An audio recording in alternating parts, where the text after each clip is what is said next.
ये रिकॉर्डिंग चालू कर दी मैंने, कल रह गई थी, रिकॉर्डिंग नहीं हो पाई।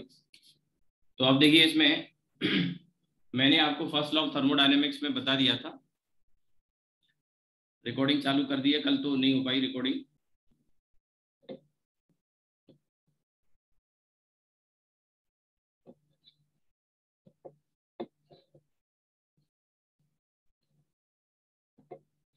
ठीक है, तो अब मैं अब इसमें आज आपको जूल्स फ्री एक्सपेंशन के बारे में थोड़ा सा बताऊंगा, और रिवर्सिबल एंड इरिवर्सिबल प्रोसेस क्या है इसका एक आइडिया दूंगा, और फिर हम डिफरेंट डिफरेंट प्रोसेसेस से रिलेटेड कुछ बातें हम डिस्कस करेंगे। ठीक है, तो सबसे पहले तो इसमें जूल्स फ्री एक्सपेंशन।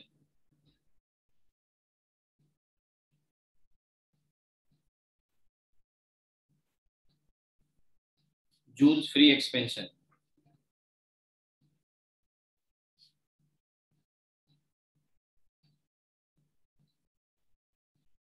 ये मैंने भाग कर दिया, थोड़ा सा रिफ्लेक्शन आ रहा है इसकी। जूल्स फ्री एक्सपेंशन में देखिए क्या है कि ये एक कंटेनर है और ये थर्मली इंसुलेटेड है।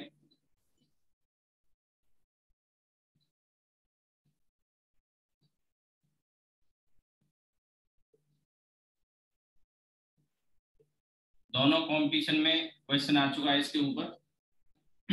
ये एक थर्मली इंसुलेटेड कंटेनर है, थर्मली इंसुलेटेड, थर्मली इंसुलेटेड, और इसमें बीच में एक पार्टीशन है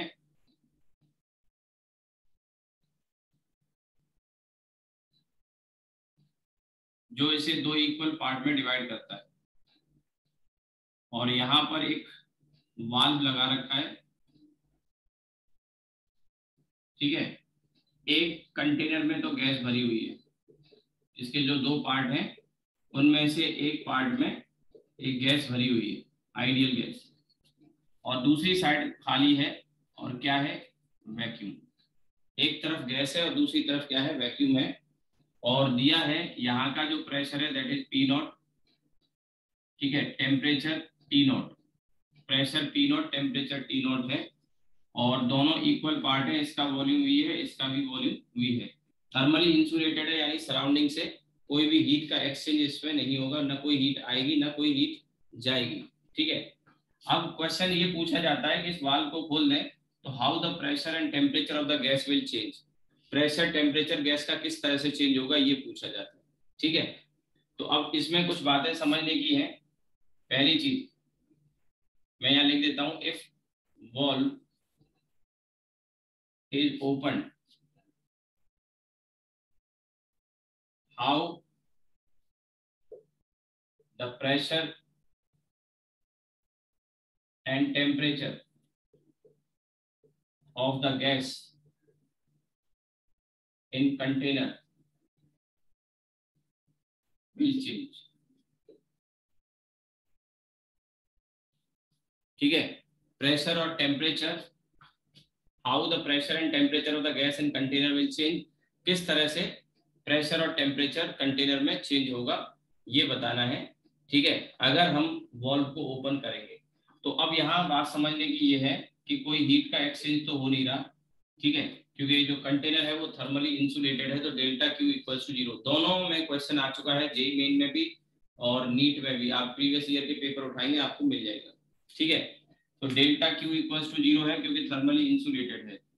W इक्वल टू जीरो होता है इस केस में, और इसका कारण क्या है मैं बताता हूं, क्योंकि आपके मन में भी एक सवाल आएगा। जब हम इस वाल्व को ओपन करेंगे तो यहाँ से गैस जब बाहर की तरफ जाएगी तो यहाँ वैक्यूम है, तो ये गैस बाहर से अपोज करने वाला कोई नहीं है, तो work done against external pressure हम निकालते हैं। ठीक है, work done against external pressure, तो एक्सटर्नल प्रेशर क्या है, जीरो, वैक्यूम है तो वैक्यूम में तो कुछ है ही नहीं, गैस है ही नहीं, प्रेशर क्या हो गया, जीरो। तो ये जो W है, एज, या मैं यहाँ पे शॉर्ट में लिख रहा हूं, work done against external pressure. ठीक है, एक्सटर्नल प्रेशर इज जीरो, यहाँ एक्सटर्नल प्रेशर से मतलब है ये गैस जब इधर जाएगी तो ये बाहर ही हो गया, यहाँ का प्रेशर क्या है, 0 है, एक्सटर्नल प्रेशर 0 है इसलिए ये 0। तो from first law of thermodynamics FLOT, तो delta Q equals to delta U plus W। अब ये 0 है, ये 0 है, तो डेल्टा U 0 हो गया, डेल्टा U 0 हो गया। तो अब देखिए इसमें आगे, अगर डेल्टा U 0 हो गया इसका मतलब U की वैल्यू इंटरनल एनर्जी क्या होगी, कांस्टेंट, और इंटरनल एनर्जी कांस्टेंट का मतलब टेम्परेचर नहीं बदला, कांस्टेंट है, और इसका मतलब ये हुआ कि इनिशियल टेम्परेचर और फाइनल टेम्परेचर सेम होगा और वो T0 के बराबर ही रहेगा। तो यही पूछा गया था, प्रेशर टेम्परेचर में किस तरह से चेंज होगा, तो टेम्परेचर तो T0 रहा। अब सवाल आता है प्रेशर किस तरह से चेंज हुआ, प्रेशर किस तरह से चेंज हुआ, ठीक है। तो यहाँ पे आप देखिए पीवी इक्वल्स टू एनआरटी हम लगा सकते हैं, पीवी इक्वल्स टू एनआरटी, ठीक। पीवी इक्वल्स टू एनआरटी में आप एक चीज नोटिस करो, यहाँ पे नंबर ऑफ मोल्स नहीं बदले, जितने पहले थे वही मोल पूरे कंटेनर में रहने वाले, मोल नहीं बदले, लेकिन वॉल्यूम पहले से डबल हो गया। तो ये वाला जो टर्म है एनआरटी, दैट्स व्हाट, कांस्टेंट। कैसे भाई, देखो टेम्परेचर बदला नहीं, ये हम पहले निकाल चुके हैं, नंबर ऑफ मोल्स बदले नहीं, गैस कहीं लीक नहीं कर रही है या बाहर से कोई गैस इसमें आ नहीं रही है, तो ये जो एनआरटी का टर्म है ये कांस्टेंट है। तो मैं ये कह सकता हूं यहां से कि पीवी ये कांस्टेंट हो गया। पीवी कांस्टेंट होने का मतलब है पी इनवर्सली प्रोपोर्शनल, यहां से मैं यहां लिख रहा हूं, ठीक है। जो लोग लेट आए, मालूम पड़ा क्लास में लेट एंट्री ली, तो यहां से स्टार्ट किया लिखना, तो यहां से स्टार्ट मत कर देना भैया, यहां से यहां लिख रहा हूं, ठीक है। देखो अब एक आ गया, अभी मैंने कहा ना वेटिंग में है, अब इसको मैं एंटर करूंगा तो ये ऊपर से लिखना शुरू करेगा। तो P inversely proportional to V, P inversely proportional to V, तो यहां से आप देख सकते हैं वॉल्यूम डबल हुआ है, तो प्रेशर क्या हो जाएगा, as volume is doubled, volume is doubled, P0 pressure आधा हो जाएगा, ठीक है। तो अब यहाँ याद रखने की दो बातें हैं, क्या कि टेम्परेचर तो वही रहा और प्रेशर आधा हो गया। दोनों में, मेडिकल इंजीनियरिंग में, जी मेन में, दोनों में ये क्वेश्चन आ चुका है, दोनों में क्वेश्चन आ चुका है, आप इसको नोट कर लें। एक पेड क्वेश्चन है जो पूछा जाता है।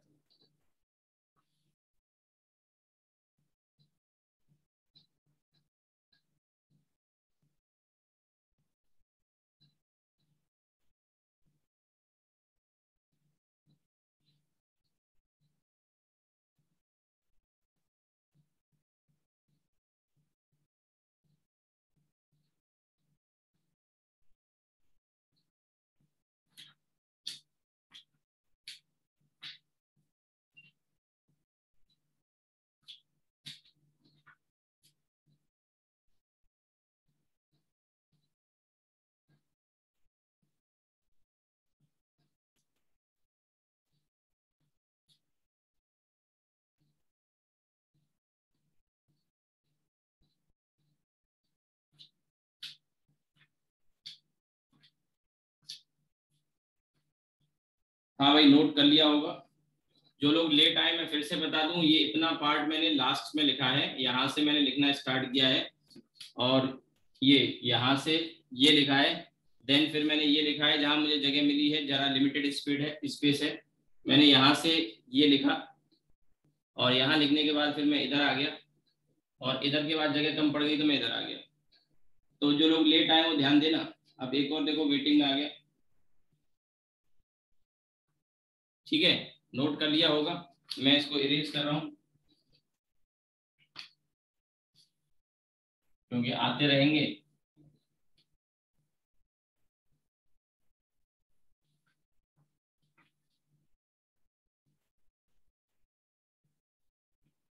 चलिए अब इसके बाद आते हैं हम, ये कॉन्सेप्ट डिस्कस किया था, ये क्वेश्चन रिपीट होता रहेगा, आगे भी पूछा जाएगा। अब आते हैं हम रिवर्सिबल एंड इरिवर्सिबल प्रोसेस। वैसे तो इतनी कहीं जरूरत हमें नहीं पड़ती, रिवर्सिबल एंड इरिवर्सिबल प्रोसेस।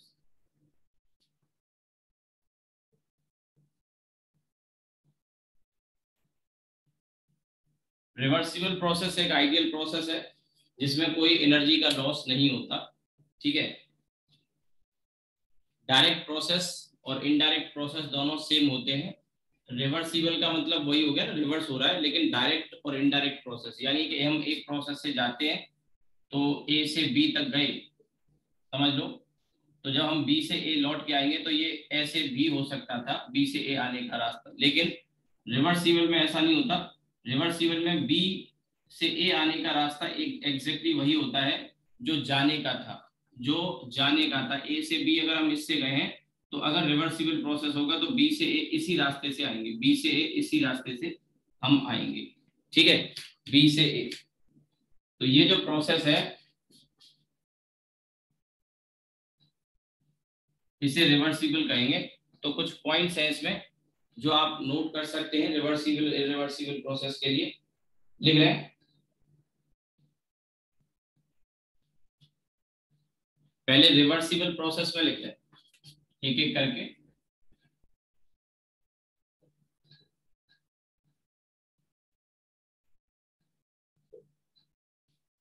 तो लिखें it is the process, it is the process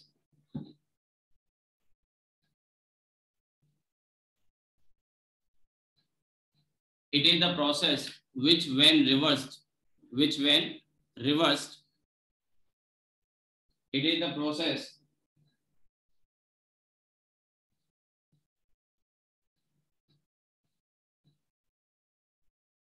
it is the process which when reversed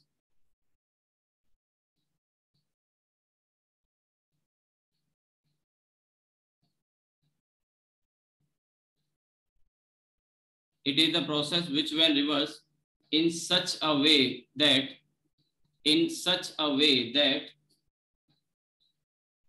in such a way that all the changes in such a way that all the changes all the changes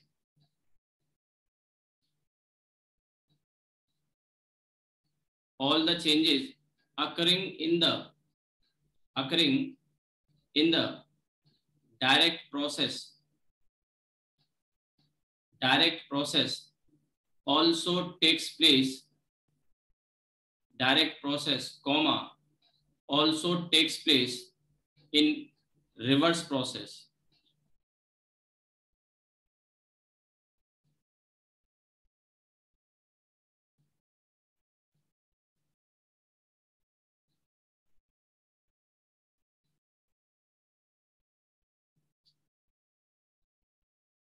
ठीक है, इन reverse process. आगे लिखें।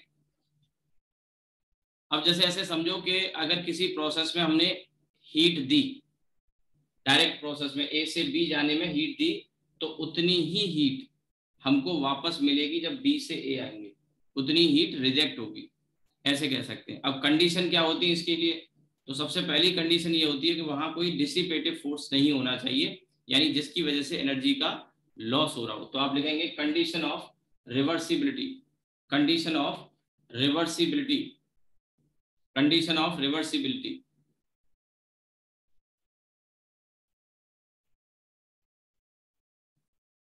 पहला है, first point लिखेंगे, there must not B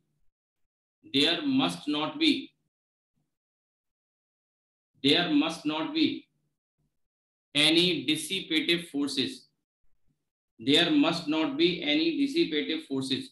dissipative forces मतलब जिनकी वजह से एनर्जी का लॉस होता है, जिसकी वजह से एनर्जी का लॉस होता है। there must not be any dissipative forces like friction, air drag, viscosity etc, viscous force etc, like friction, viscous force, air drag etc। second point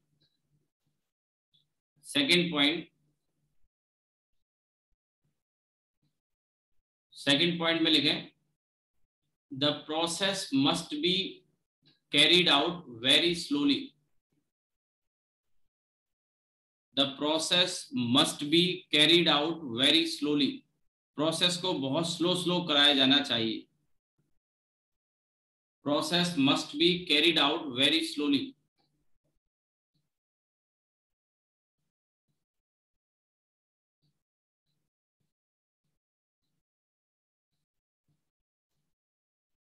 ठीक है, दूसरा हो गया। तीसरा पॉइंट लिखें, the temperature of the system, the temperature of the system should not change, should not change।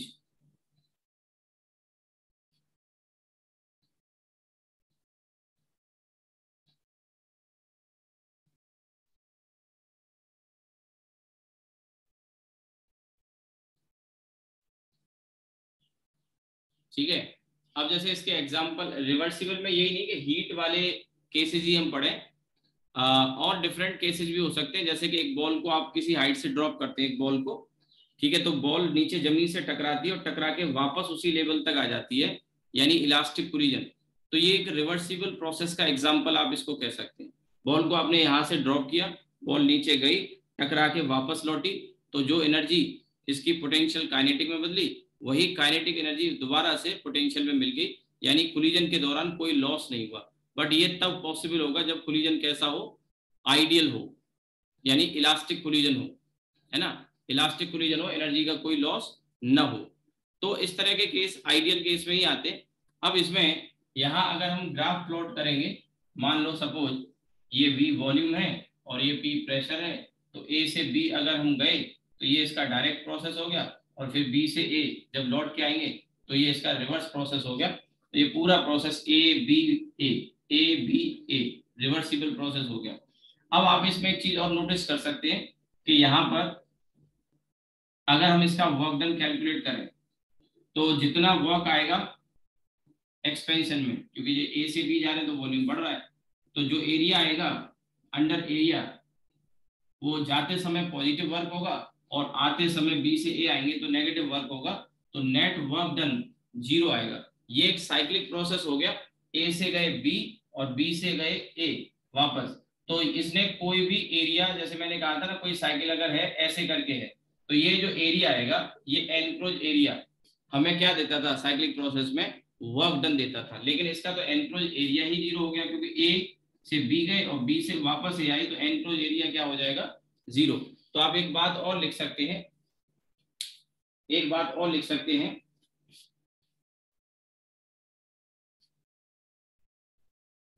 ठीक है, और वो है work done in reversible process, work done in reversible process, work done in reversible process, work done in reversible process.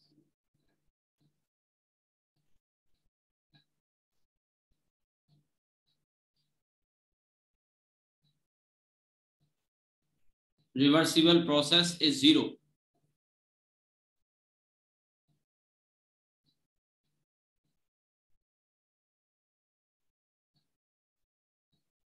Work done in reversible process is 0।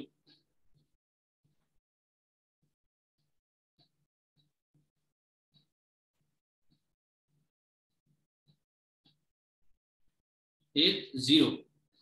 ठीक है, ये तो हुआ आपका रिवर्सिबल प्रोसेस के बारे में थोड़ा सा आइडिया मैंने दे दिया है।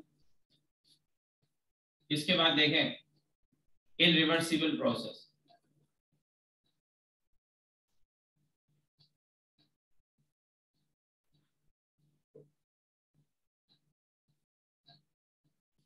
Irreversible process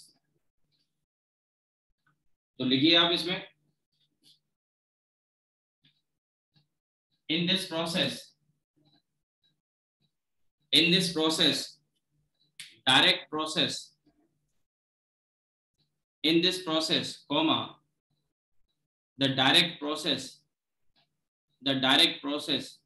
and indirect process, the direct process and indirect process are not same, Direct process and indirect process are not same. Direct process and indirect process are not same. Are not same. Are not same. ठीक है. Direct process and indirect process are not same. ठीक है. आगे लिखें.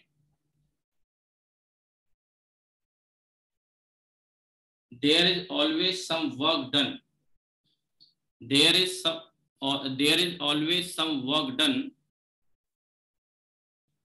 There is always some work done in this process.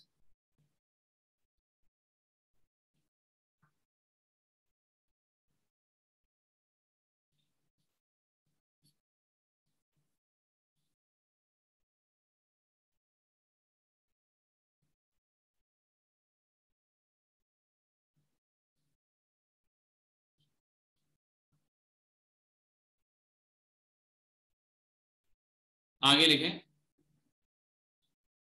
In this process, energy is not conserved. Energy is not conserved. Energy is not conserved.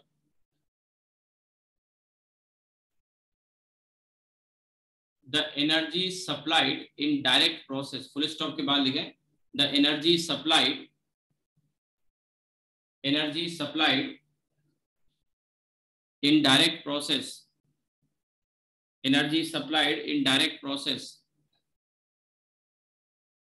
is not completely recoverable.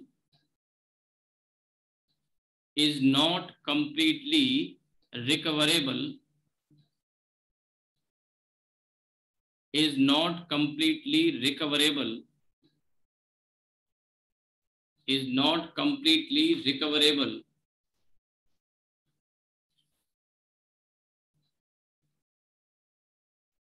Is not completely recoverable in reverse process. In reverse process. In reverse process. Because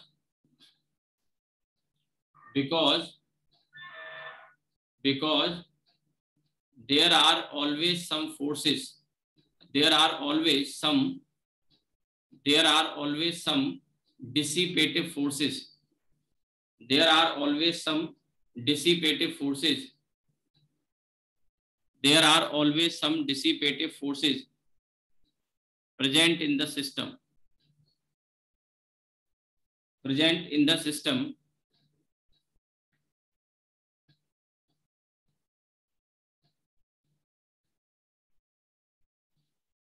There are always some dissipative forces present in the system due to which some energy is lost.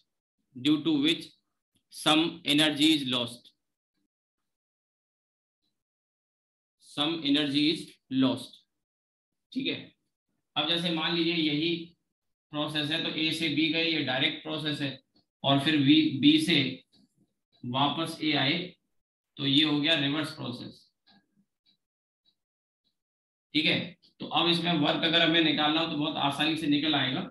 Enclose area है, उसका हमें work निकालना है. तो इसमें देखिए ये वाला जो पार्ट है इसका एरिया हम निकालेंगे, और लेट ये एरिया A1 है, वर्क डन W1 है, और इसी तरह से इसका भी एरिया हम निकाल लेंगे.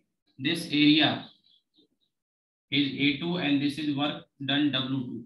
अब इसमें दोनों वर्क हो गए तो नेट वर्क जो आएगा W नेट वो W1 प्लस W2 साइन के साथ जो भी आएगा पॉजिटिव नेगेटिव. अब यहाँ आप समझो तो इसमें पूरी साइकिल को ऐसे इस तरह से न देख के इस तरह से देखो जो मैं बता रहा हूँ. जैसे ये साइकिल यहाँ से यहाँ तक ले जाओ, ये यहाँ से यहाँ तक, देन फिर ये यहाँ से यहाँ तक, ऐसे करके फिर ऐसे. तो ये सेंस कैसा है? Anti clockwise. और इधर अगर देखेंगे इस वाले के लिए तो इसको ऐसे देखो, इस तरह से.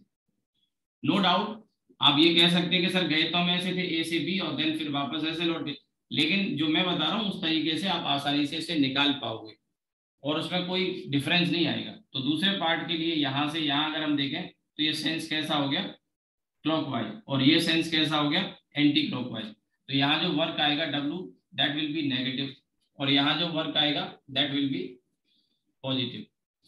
ठीक है, तो अब यहाँ पे साइन के साथ W1 W2 को हम रखेंगे, और साइन के साथ जब हम रखेंगे तो इसमें वैल्यू जो आएंगी वो हम देख लेंगे कौन सी ज्यादा आ रही है, उसके हिसाब से W नेट का साइन पॉजिटिव नेगेटिव आ जाएगा। ठीक है, इसी में एक क्वेश्चन प्रीवियस ईयर में IIT में आया है, आपको मिल जाएगा, आप क्वेश्चन लगाएंगे तो। और क्या क्वेश्चन था वो मैं यहाँ पे बना रहा हूँ, ये डायग्राम आप देख के समझ जाएंगे। ये क्वेश्चन IIT के प्रीवियस ईयर में आया है, ऐसे था।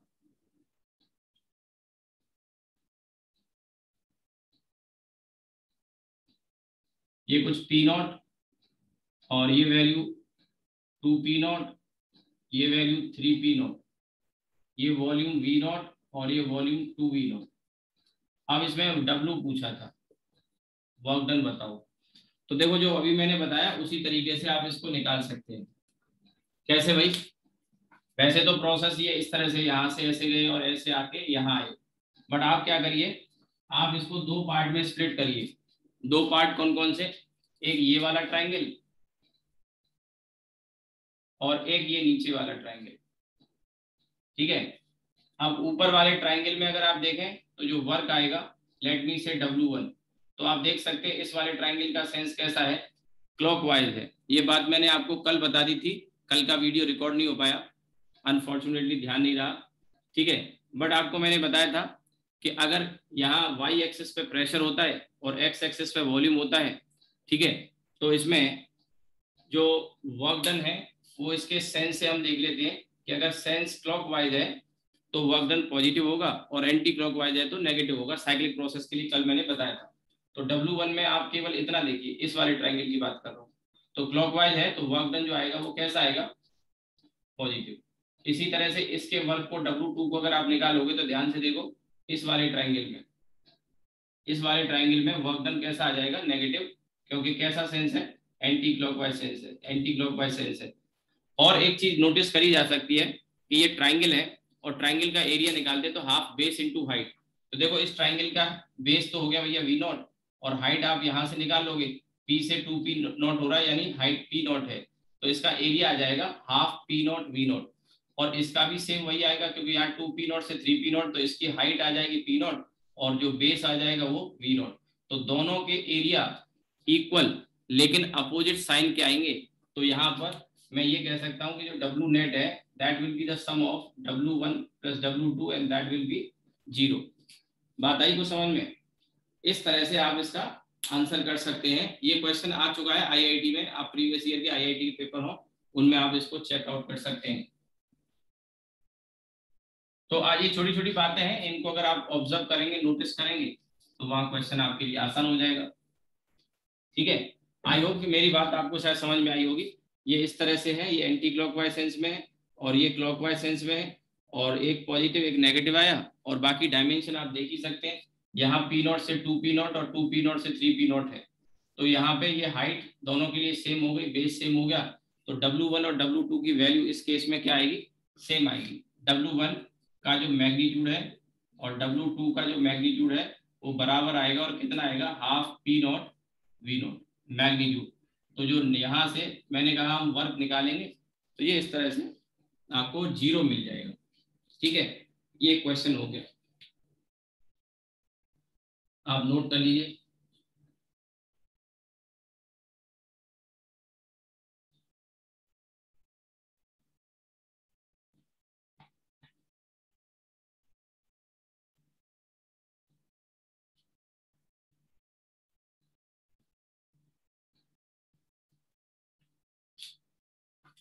तो ये तो हो गया आपका रिवर्सिबल इरिवर्सिबल प्रोसेस के बारे में।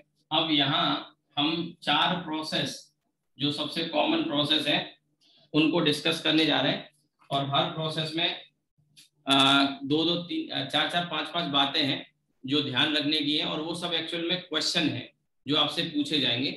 तो अब देखिए वेरियस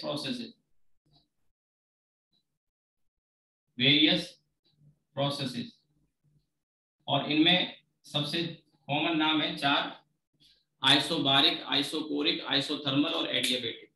फिर एक जनरल प्रोसेस भी हम डिस्कस करेंगे पॉलीट्रॉपिक, वो लास्ट में। पहले वेरियस प्रोसेस में जो सबसे कॉमन प्रोसेस है उन्हीं की बात कर लेते हैं। इनमें सबसे पहला जो प्रोसेस है वो मैं लेके चल रहा हूं आइसोकोरिक, आइसोकोरिक प्रोसेस।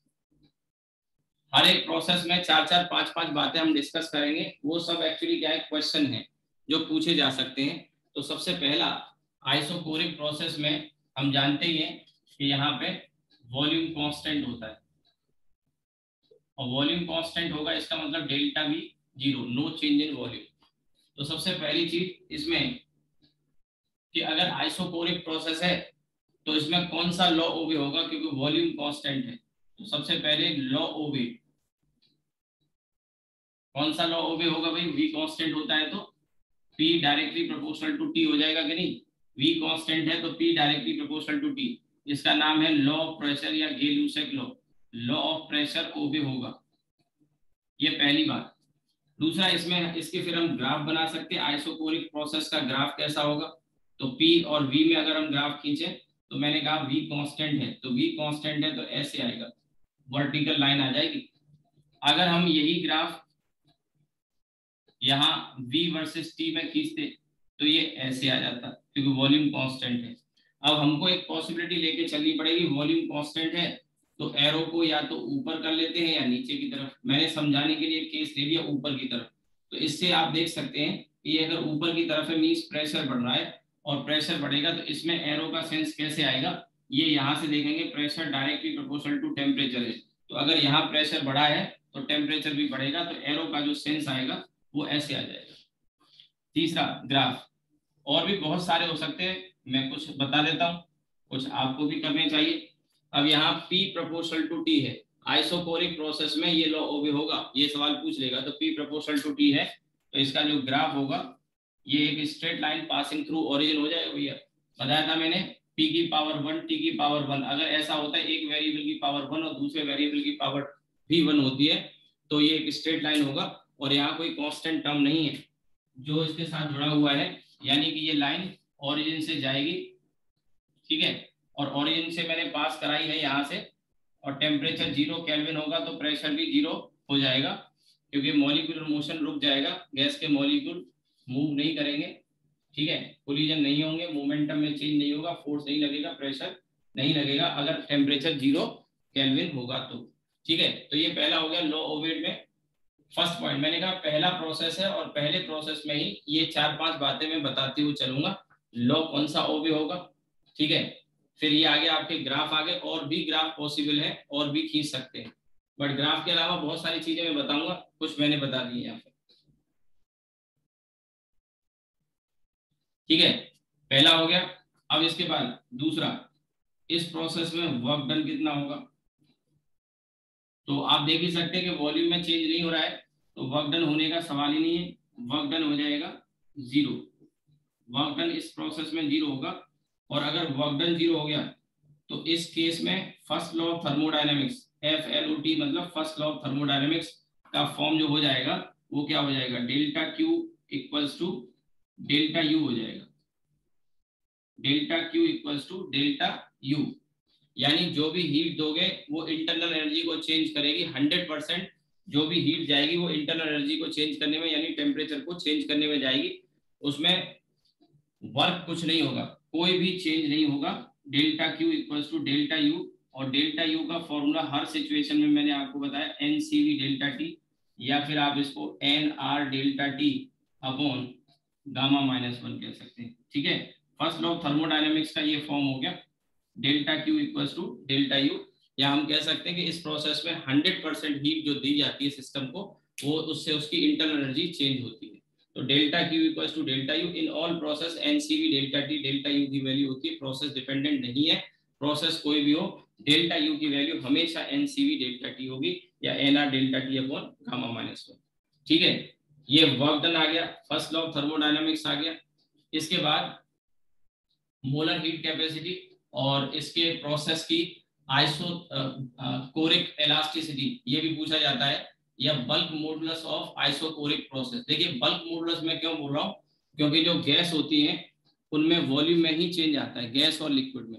सॉलिड में हमने 3 तरह की इलास्टिसिटी पढ़ी पीछे, लेकिन गैस और लिक्विड के लिए एक ही तरह की इलास्टिसिटी यूजुअली डिस्कस करते हैं, दैट इज बल्क मॉडुलस। तो आइसोकोरिक प्रोसेस में गैस का बल्क मॉडुलस क्या होगा, या उसको हम कह सकते हैं कि isochoric elasticity of the gas, ऐसा भी कह सकते हैं। तो पहले आप ये नोट करिए, फिर मैं इरेज करके लिखता हूं।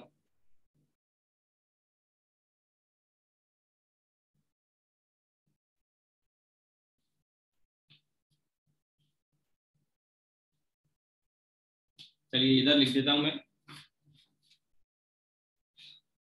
फोर्थ वाला केस, एक और चीज जो पूछी जाती है इसमें, slope of PV curve. Slope of PV curve pressure volume का सबसे कॉमन कर्व होता है, तो प्रेशर वॉल्यूम कर्व का स्लोप आप देखिए, ये पी और वी में, तो इसका स्लोप मैक्सिमम है, परपेंडिकुलर है, या मैं कहूँ वर्टिकल है, तो स्लोप का मतलब होता है टेन थीटा। तो ये एंगल कितना आ जाएगा, 90, 1090। वैसे तो मैथमेटिक्स के हिसाब से 1090 मतलब नॉट डिफाइंड, पर चलिए फिजिक्स में इतना चलता है, हम इसको 1090 को क्या बोलते हैं, इनफाइनाइट। तो इसमें इनफाइनाइट होगा। लेकिन एक चीज और है, आपको याद होगा मैंने पीछे बताया था, ग्राफ जब पढ़ाए थे कि स्लोप निकालना हो अगर, तो ये फॉर्मूला होता है D Y over D X. Slope का मतलब D Y over D X, और यहाँ पे वाई एक्सिस पे क्या है, प्रेशर है, और एक्स एक्सिस पे क्या है, वॉल्यूम है, तो डीपी अपॉन डीवी। और यहाँ पे मैंने कहा डेल्टा वी जीरो, या मैं कहूँ डीवी जीरो, यानी वॉल्यूम में चेंज हुआ ही नहीं। तो यहाँ से आप डीवी की वैल्यू जब जीरो रखेंगे तो ये आ जाएगा आपका कितना, इनफाइनाइट। वैसे तो ये ठीक नहीं है, वैसे तो ठीक नहीं है, नॉट डिफाइंड कहना चाहिए, क्योंकि यहाँ से जो आप देखेंगे ये जो लाइन है वर्टिकल है, तो यहाँ से एंगल 90 हो गया, तो 1090 की वैल्यू, स्लोप का मतलब 10 थीटा भी होता है, स्लोप का मतलब 10 थीटा भी होता है, तो 1090 नॉट डिफाइंड होता है वैसे प्रॉपर, बट फिजिक्स में चल जाता है। मेडिकल वाले बच्चे भी, जैसे इस पर ज्यादा उतना सोचने की जरूरत नहीं है, इतना चल जाता है। इनफाइनाइट हम लिखेंगे, और वहाँ ऑप्शन भी आपको नॉट डिफाइंड से ज्यादा चांसेज है कि वहाँ इन्फिनिटी दिया हो। तो ये स्लोप ऑफ पीवी कर्व आ गया, D Y over D X या डीपी अपॉन डी। ये चौथा पॉइंट होगा जो हम यहाँ पे डिस्कस करने जा रहे हैं, ठीक है।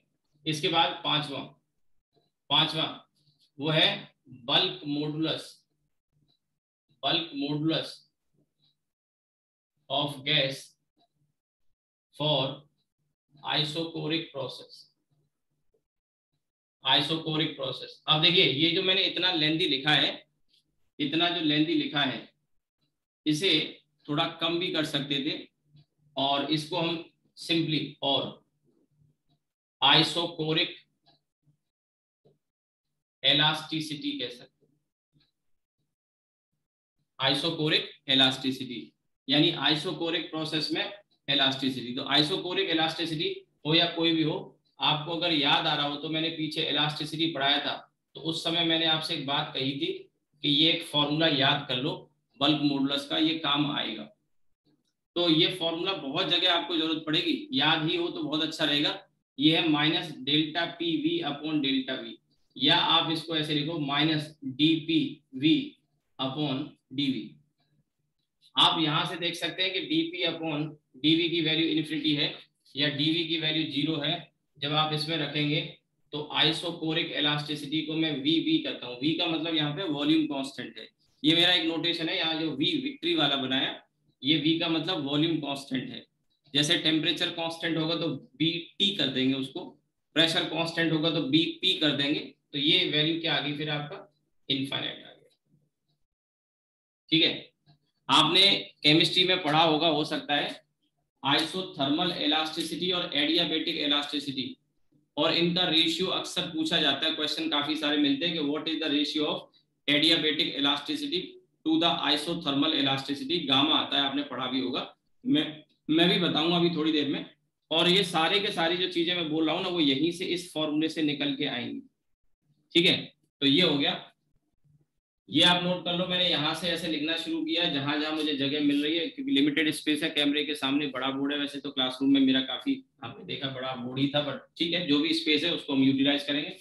एक लास्ट चीज और इसमें, और वो है molar heat capacity. Molar heat capacity, molar heat capacity, और वो भी कब, एट कांस्टेंट वॉल्यूम, क्योंकि वॉल्यूम कांस्टेंट है। तो इस मोलर हीट कैपेसिटी को यहाँ CV लिखते हैं, C इक्वल्स टू CV। वो ऑलरेडी हम ऐसे यूज भी कर चुके हैं और पीछे वाले चैप्टर में मैं आपको बता भी चुका हूँ, कैलोरीमेट्री में भी बताया था, CP/CV के बारे में बताया था। तो मोलर हीट, वहां मोलर हीट कैपेसिटी क्या होती है, ठीक है, स्पेसिफिक हीट कैपेसिटी क्या होती है, ठीक है, हीट कैपेसिटी क्या होती है, ये सब मैंने कैलोरीमेट्री में आपको बता दी थी पहले ही। CP-CV आइडियल गैस के लिए R के बराबर आता है, ठीक।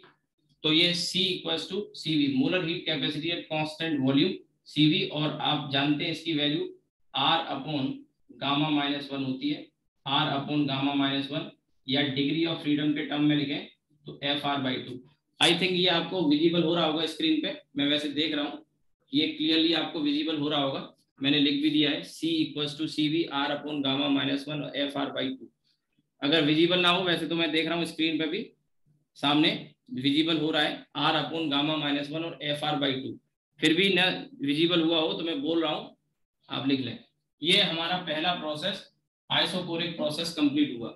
ये सब पता है क्या है, क्वेश्चन है। जैसे सबसे पहला क्वेश्चन, आइसोकोरिक प्रोसेस में क्या हुआ, तो वॉल्यूम कांस्टेंट है, कौन सा लॉ ओबे होगा, तो लॉ ऑफ प्रेशर या रेग्नॉल्ड लॉ या ग्यूसेक लॉ, P प्रोपोर्शनल टू, इनमें से कोई एक ग्राफ आ जाएगा, और भी पॉसिबल है, ठीक है। वर्क डन क्या होगा, 0 होगा। फर्स्ट लॉ ऑफ थर्मोडायनेमिक्स का फॉर्म ये आ गया। तो आप यहां से delta Q equals to delta U, तो मैंने अभी 2-3 बार बोल भी दिया, फिर एक बार बोल रहा हूँ कि जो भी हीट हम देते हैं या लेते हैं उससे 100% इंटरनल एनर्जी में चेंज आएगा। अगर हीट देंगे तो इंटरनल एनर्जी बढ़ेगी, अगर हीट एक्सट्रैक्ट करेंगे तो इंटरनल एनर्जी कम होगी। 100% चेंज जो आएगा वो इंटरनल एनर्जी में आएगा, कोई वर्क नहीं होगा। फिर यहाँ पे स्लोप ऑफ PV कर्व, सबसे कॉमन कर्व यही है, तो PV का मैंने बता दिया है। बाकी अगर आपको पूछ रहा हूँ कि VT कर्व का स्लोप क्या होगा, तो आप देख सकते हैं हॉरिजॉन्टल लाइन है, हॉरिजॉन्टल लाइन है तो इसका स्लोप क्या होगा, 0। वर्टिकल लाइन का सबसे ज्यादा होता है, हॉरिजॉन्टल का सबसे कम होता है, इन जनरल बता रहा हूँ मैं। तो आप इसके लिए भी अगर लिखना चाहते तो वो फिर dy/dx की जगह dv/dt हम लिखते, dv/dt। तो अब हॉरिजॉन्टल लाइन है इस तरह से, तो इसका स्लोप 0 होता है। वैसे ऐसे इसका भी निकाल सकते, सबका निकाल सकते, बट मोस्ट कॉमन यही पूछा जाता है और इसका यूज फिर इसमें भी हो जाता है। आप अगर ध्यान से देखें तो dp/dv यहाँ आया है और उसके साथ वॉल्यूम है, यानी एक तरह से बल्क मॉडुलस का फॉर्मूला है volume multiplied by slope of PV curve, volume multiplied by slope of PV curve, और उसका नेगेटिव वैल्यू बल्क मॉडुलस के बराबर आएगी, ठीक है। तो ये आप नोट कर लो, ये पहला प्रोसेस हो गया। अब इसके बाद दूसरे प्रोसेस पे आते हैं, नोट कर लो फटाफट से, अगर नोट नहीं कर पाए तो स्क्रीनशॉट ले लो।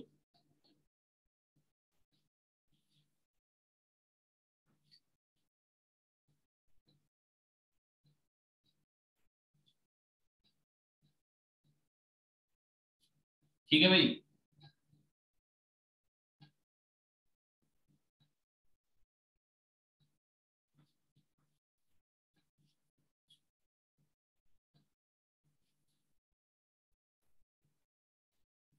तो अब देखिए सेकंड प्रोसेस, और सेकंड प्रोसेस का नाम है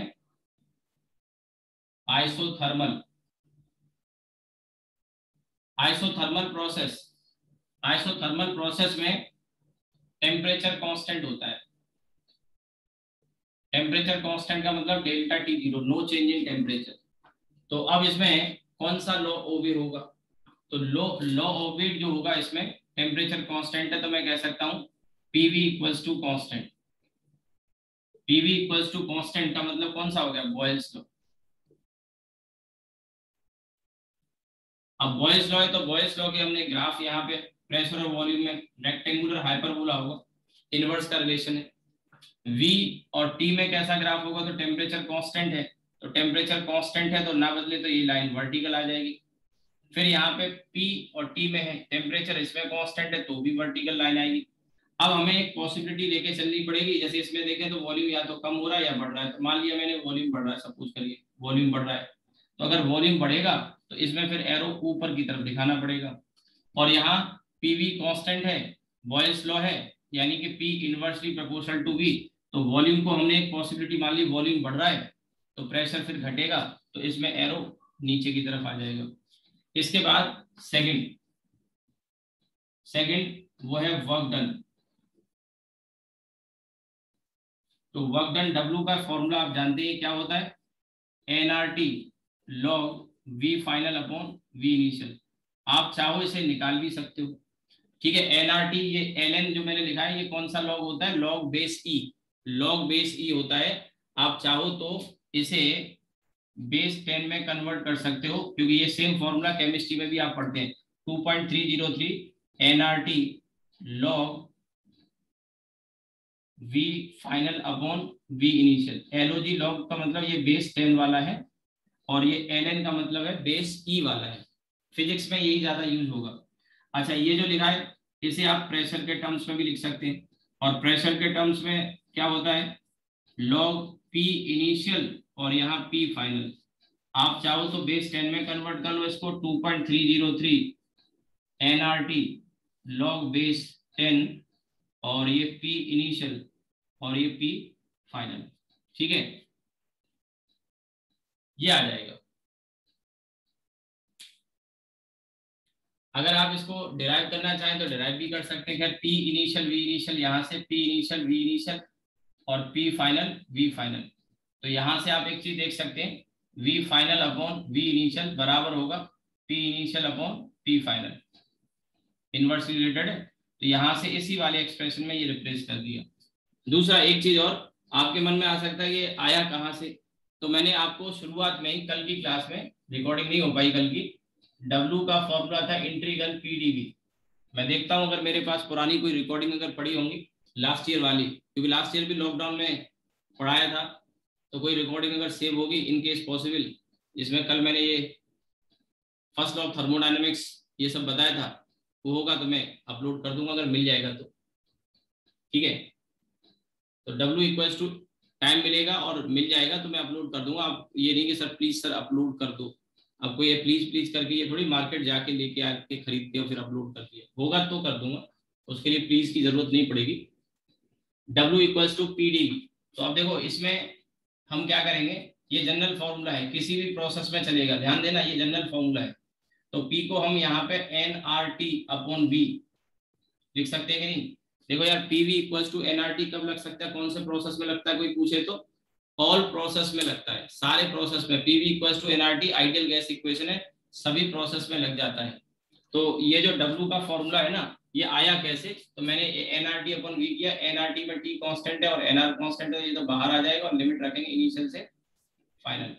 तो अब ये NRT बाहर आ गया और ये जो टर्म है ना DV अपॉन V, तो 1 अपॉन एक्स का इंटीग्रेशन log x होता है, तो यहाँ पे 1 अपॉन v का log v हो जाएगा, log v, और अपर लिमिट और लोअर लिमिट जब रखेंगे ना तो v final upon v initial. This is how we get the formula of work done.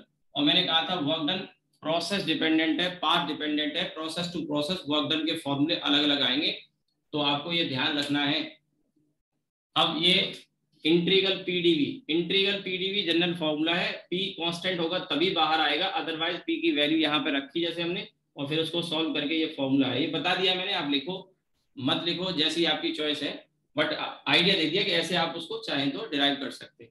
ये आपका आ गया वर्क डन का केस, ठीक है। आप नोट करते जाइए क्योंकि आगे फिर मैं बढ़ूंगा या यहीं पे थोड़ा सा जगह निकाल के मैं लिखाऊंगा। एक विजिबल अगर हो रहा हो तो यहाँ पे मैं थर्ड केस यही बता देता हूँ, और वो है फर्स्ट लॉ ऑफ थर्मोडायनेमिक्स, ठीक है, फर्स्ट लॉ ऑफ थर्मोडायनेमिक्स। तो इस केस में जैसे हमने देखा, अच्छा इससे पहले फर्स्ट लॉ ऑफ थर्मोडायनेमिक्स से पहले एक चीज और, वो है इसकी इंटरनल एनर्जी, क्योंकि टेम्परेचर डेल्टा T 0 तो चेंज इन इंटरनल एनर्जी यहाँ पे जगह निकाल के लिखनी होगी आपको, डेल्टा U 0 आएगा, क्योंकि डेल्टा U का फॉर्मूला होता है NCV डेल्टा T। तो डेल्टा T 0 है तो डेल्टा U भी 0 होगा, no change in internal energy, यानी U कांस्टेंट रहता है। कौन से प्रोसेस में, ये क्वेश्चन है, आइसोथर्मल प्रोसेस में no change in internal energy, system की इंटरनल एनर्जी में कोई चेंज नहीं होगा, no change in internal energy. तो अब जो मैं बता रहा था यहाँ पे फर्स्ट लॉ ऑफ थर्मोडायनेमिक्स में थर्ड पॉइंट, फ्लूइड क्या हो जाएगा भैया, डेल्टा U तो 0 है, और फर्स्ट लॉ ऑफ थर्मोडायनेमिक्स का फॉर्मूला क्या होता है, delta Q equals to delta U plus W, पर डेल्टा U तो 0 हो गया तो क्या बचा, यानी यहाँ फिर एक बात समझने की है, और वो ये है कि जो भी हीट हम देते हैं आइसोथर्मल प्रोसेस में, उससे गैस का एक्सपेंशन या कंप्रेशन होगा, यानी जो भी हीट जाएगी उससे टेम्परेचर में कोई चेंज नहीं आएगा, केवल वर्क डन होगा, delta Q equals to W. यानी कि हम ये कह सकते हैं डब्ल्यू का फॉर्मूला हमारे पास ऑलरेडी है, हमारे पास, तो डेल्टा क्यू का फॉर्मूला भी तो यही हो गया। तो हीट प्रोसेस डिपेंडेंट है, डब्ल्यू प्रोसेस डिपेंडेंट है, प्रोसेस टू प्रोसेस इनके फॉर्मूले अलग अलग आएंगे। जैसे अभी आपने देखा डेल्टा क्यू का फॉर्मूला डब्ल्यू का फॉर्मूला सेम हो गया इस केस में, तो डेल्टा क्यू की वैल्यू यहीं से आ जाएगी। फॉर एग्जांपल मान लीजिए 100 जूल का वर्क हुआ है, तो प्रोसेस में अगर आइसोथर्मल प्रोसेस है तो 100 जूल हीट देनी पड़ी होगी अगर 100 जूल का वर्क हुआ तो, क्योंकि दोनों बराबर आ रहे हैं। ये फर्स्ट लॉ ऑफ थर्मोडायनेमिक्स का फॉर्म आ गया किस प्रोसेस के लिए, आइसोथर्मल प्रोसेस के लिए। अब इसके बाद हम इधर आ जाते हैं स्लोप ऑफ पीवी कर्व। तो स्लोप ऑफ पीवी कर्व में यहाँ पे अगर आपको याद हो तो उधर मैंने शायद आपको जब साउंड पढ़ाया था तो साउंड में डिराइव करके बताया होगा डीपी अपॉन डीवी की वैल्यू। फिर भी कोई बात नहीं, आप यहाँ से इसको डिफरेंशिएट कर सकते हैं। वैसे तो आप देखिए ये है पीवी कर्व, और पीवी कर्व को देख के आपको अंदाजा लग रहा होगा कि इसका स्लोप पहले ऐसे है, फिर ऐसे है, फिर ऐसे है, फिर ऐसे है, पहले ऐसे था, फिर ऐसे हुआ, फिर ऐसे हुआ, फिर ऐसे हुआ। तो लगातार क्या हो रहा है, इसका स्लोप कम हो रहा है। लेकिन कम किस तरह से हो रहा है ये भी हमें पता होना चाहिए। तो इसको निकालने के लिए, स्लोप ऑफ पीवी कर्व को निकालने के लिए पीवी कांस्टेंट है, पीवी कांस्टेंट है, तो इसे एक बार डिफरेंशिएट कर देते हो, और डिफरेंशिएट करने के लिए प्रोडक्ट रूल लगा सकते हो। क्या कर सकते हो, प्रोडक्ट रूल लगा सकते हो। तो P को छोड़ के V को डिफरेंशिएट करें, और V को छोड़ के P को डिफरेंशिएट करें, और कांस्टेंट का डिफरेंशिएशन 0, और यहाँ से टर्म को फिल्टर कर सकते हो। तो जैसे ये आ गया V dP, और ये आ गया माइनस P dV। तो dP अपॉन dV की वैल्यू हमको मिल गई कितनी, minus P upon V। dP upon dV की वैल्यू मिल गई। This is what slope of PV curve. ठीक है,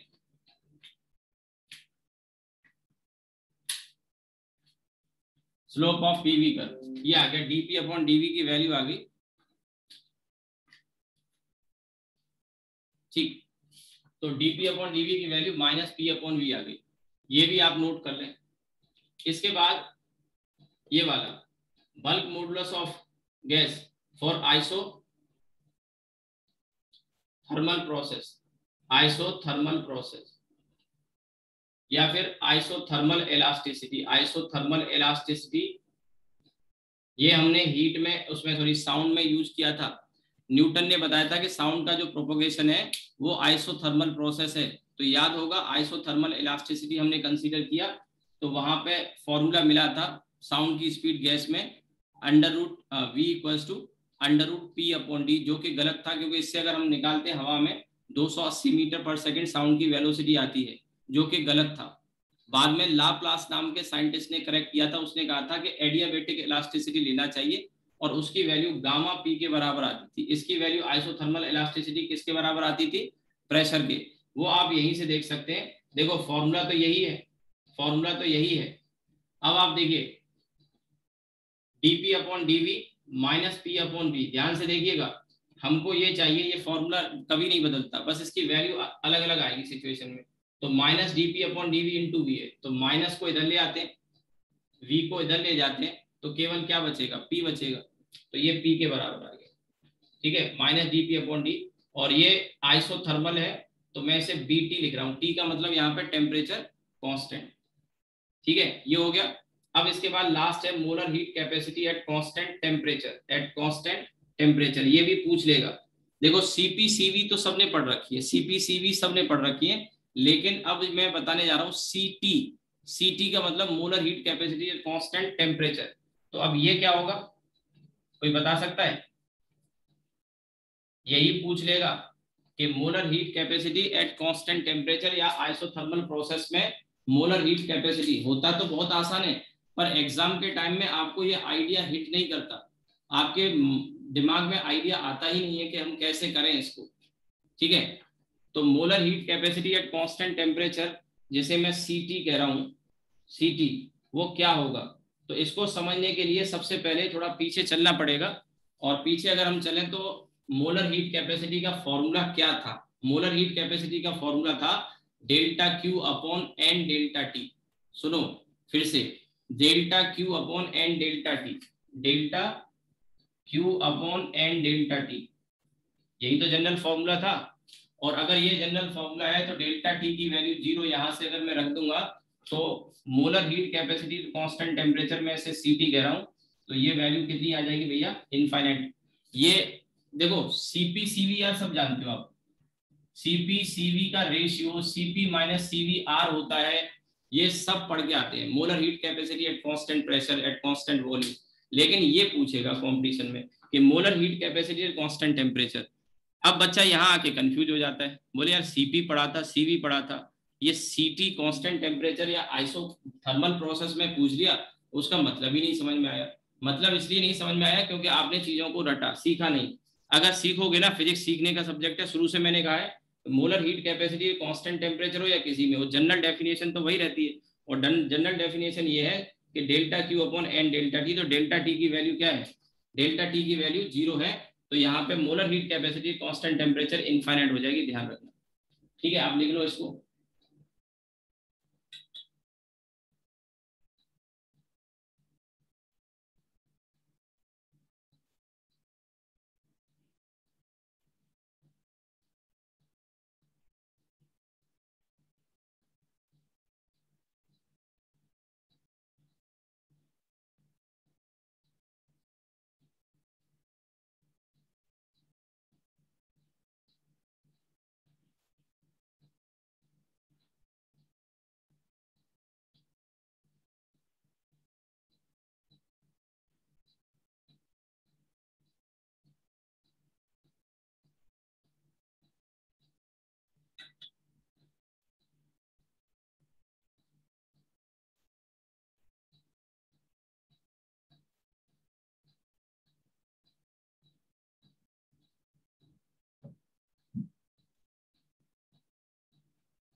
हाँ भाई, नोट कर लो।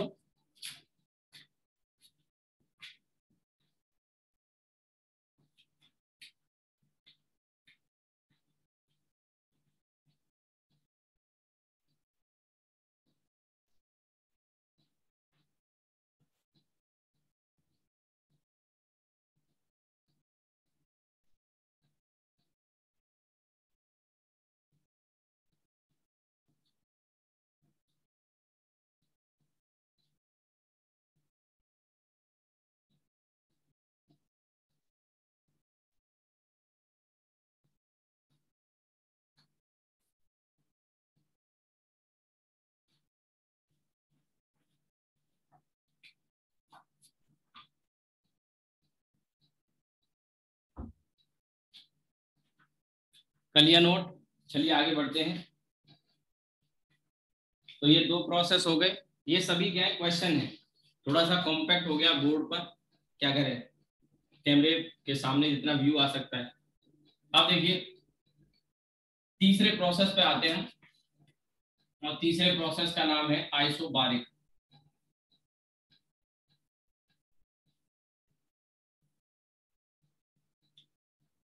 Third process isobaric. क्या होता है आइसोबारिक में भैया, प्रेशर कांस्टेंट, प्रेशर कांस्टेंट का मतलब no change in pressure, delta P equals to 0। ठीक है, डेल्टा पी इक्वल्स टू 0। अब इसमें कौन सा लॉ ओबे होगा, थोड़ा ऊपर कर देता हूं और जगह बन जाएगी। First law obey, law obeyed में कौन सा लॉ होगा, प्रेशर कांस्टेंट होता है तो V प्रोपोर्शनल टू T, यानी कि चार्ल्स लॉ। चार्ल्स लॉ ओबे होता है कौन से प्रोसेस में, आइसोबारिक प्रोसेस में। कौन से प्रोसेस में, आइसोबारिक प्रोसेस में। और जो ग्राफ बनेंगे यहाँ पर, ये पहला ग्राफ P और V में, दूसरा ग्राफ V और T में, तीसरा ग्राफ P और T में। ठीक है, तो पहला ग्राफ P और V में, तो इसमें V प्रोपोर्शनल टू T और प्रेशर कांस्टेंट, तो प्रेशर कांस्टेंट के लिए ऐसे जाएगा V प्रोपोर्शनल टू T, तो V की पावर 1 T की पावर 1, तो ये ग्राफ ऐसे जाएगा ओरिजिन से स्ट्रेट लाइन। और P कांस्टेंट है तो इसमें भी ये ऐसे होगा, इसमें भी ऐसे होगा। ठीक है। अब देखिए ये पी और वी में जो ग्राफ है, मैं एक पॉसिबिलिटी मान लेता हूँ, ऐसे एरो कर दिया यानी वॉल्यूम बढ़ रहा है, तो वॉल्यूम इसमें भी बढ़ेगा, तो ये ऐसे आ जाएगा। और इसमें v प्रोपोर्शनल टू t है, क्योंकि वॉल्यूम बढ़ रहा है तो टेम्परेचर बढ़ेगा, तो इसमें एरो ऐसे आ जाएगा। ठीक है। अब आ जाते हैं सेकंड केस, और वो है वर्क डन। ठीक है। तो देखिए वर्क डन का यहाँ जो फॉर्मूला होगा वो अलग आएगा, ये वाला नहीं आएगा। अब देखिए ये एक ऐसा प्रोसेस है, मैंने कहा ये वाला फॉर्मूला ध्यान से सुनना, ये वाला फॉर्मूला किसी भी प्रोसेस में लगाया जा सकता है। ऊपर देखो स्क्रीन पे, ये मैं यहाँ पे करके बताता हूँ, वैसे तो पता होगा आपको। तो ये फॉर्मूला पूछे किस में लगेगा, ये कभी भी लगा सकते हो। और अब क्योंकि प्रेशर कांस्टेंट है तो पी बाहर आ जाएगा, और इंटीग्रल डीवी इनिशियल से फाइनल, तो ये आ जाएगा आपका P V final minus V initial, यानी पी डेल्टा वी। ठीक है। तो जो वर्क डन का फॉर्मूला है यहाँ पर वो आ जाएगा पी डेल्टा वी। अब बच्चे को क्या लगता है कि ये तो एक ही चीज होगी ना सर, जैसे आपने यहाँ पे ये लिखा delta P upon delta we को डीपी अपॉन डीवी लिख दिया, delta P upon delta we को डीपी अपॉन डीवी लिख दिया, तो सर ये जो पी डीवी है और ये पी डेल्टा वी, ये तो एक ही चीज हो गई। देखो ये वाला जो फॉर्म है ये किसी भी प्रोसेस में आप लगाएंगे और इसी से आंसर आएगा हमारा वर्क डन का। लेकिन ये एक स्पेशल केस हो गया, ये तब है पी बाहर तभी आ सकता है जब पी कांस्टेंट होगा। पी किस प्रोसेस में कांस्टेंट होता है, पी किस प्रोसेस में कांस्टेंट होता है, आइसोबारिक में। पी किस प्रोसेस में कांस्टेंट होता है, आइसोबारिक में। तो ये आ गया। अब देखो ये जो फॉर्मूला है, ये जो फॉर्मूला है इसी फॉर्मूले को आप मॉडिफाई कर सकते हैं। यहाँ v प्रपोर्शनल टू t है, तो वॉल्यूम में अगर चेंज आएगा तो टेम्परेचर में भी चेंज आएगा। तो हम जानते हैं PV equals to nRT, PV equals to, यहाँ लिख देता हूँ पीवी इक्वल्स टू एनआरटी। तो यहाँ p डेल्टा v होगा, तो यहाँ फिर एनआर डेल्टा t आ जाएगा। तो ये फॉर्मूला एनआर डेल्टा t। ठीक है। और किस प्रोसेस में आया ये, किस प्रोसेस में आया, आइसोबारिक प्रोसेस में आया। ठीक है। तो ये फॉर्मूले से किसी भी प्रोसेस में वर्क निकाल सकते, इससे नहीं, ये केवल आइसोबारिक में लगेगा। तो वर्क डन का फॉर्मूला ये आ गया। अब इसके बाद थर्ड, और थर्ड है first law of thermodynamics. First law of thermodynamics में अब यहाँ delta Q equals to delta U plus W, delta Q equals to delta U plus W, ये आ जाएगा। अब वर्क डन जीरो नहीं है ना, डेल्टा यू जीरो है, तो delta Q equals to delta U plus W, ये आ जाएगा। Delta Q equals to delta U plus W. अब देखिए इसमें आप अगर लिखना चाहें तो ये तो हमेशा n C V delta T होता है हमेशा, ये आपका एन आर डेल्टा टी आ गया यहाँ से। तो इसमें अगर आप कॉमन ले लेंगे एन डेल्टा टी को, तो ये सी वी प्लस आर आ गया। और अभी जैसे मैंने कहा Cp minus C V equals to R, तो Cp minus C V equals to R का मतलब हो गया कि Cv प्लस आर किसके बराबर आ गया, Cp के। तो ये डेल्टा क्यू की जो वैल्यू है ये एन Cp डेल्टा टी। अब ये फॉर्मूला भी बच्चा कंफ्यूज रहता है कि डेल्टा क्यू कभी भी होगा तो एन Cp डेल्टा टी लगाएंगे, नहीं मेरे भाई नहीं लगाना। डेल्टा क्यू की value n Cp delta T तभी वैलिड है जब आइसोबारिक प्रोसेस हो। ये नहीं कि एक जनरल और परसेप्शन होता है और एक कंफ्यूजन बच्चे के दिमाग में होता है कि डेल्टा यू की value n Cv delta T हमेशा होती है। तो ये बात तो सही है कि डेल्टा यू की value n Cv delta T हमेशा होती है, ये सही है, और कोई भी प्रोसेस हो। लेकिन डेल्टा क्यू की value n Cp delta T हमेशा होती है, ये एकदम गलत है। ये एनसीपी डेल्टा टी तभी आएगी जब प्रोसेस कैसा होगा, आइसोबारिक। अदरवाइज डिफरेंट प्रोसेसेस के लिए डिफरेंट वैल्यू आती है। डेल्टा क्यू की वैल्यू एनसीपी डेल्टा टी केवल आइसोबारिक प्रोसेस में, अदरवाइज यहाँ पर ये सी की जगह, सीपी की जगह ये सी आएगा, मोलर हीट जनरल वाला टर्म एनसी डेल्टा टी, वो मैं आपको आगे बताऊंगा। तो यहां तक आप लिख लो, फिर आगे का मैं इरेज करके बताता हूं।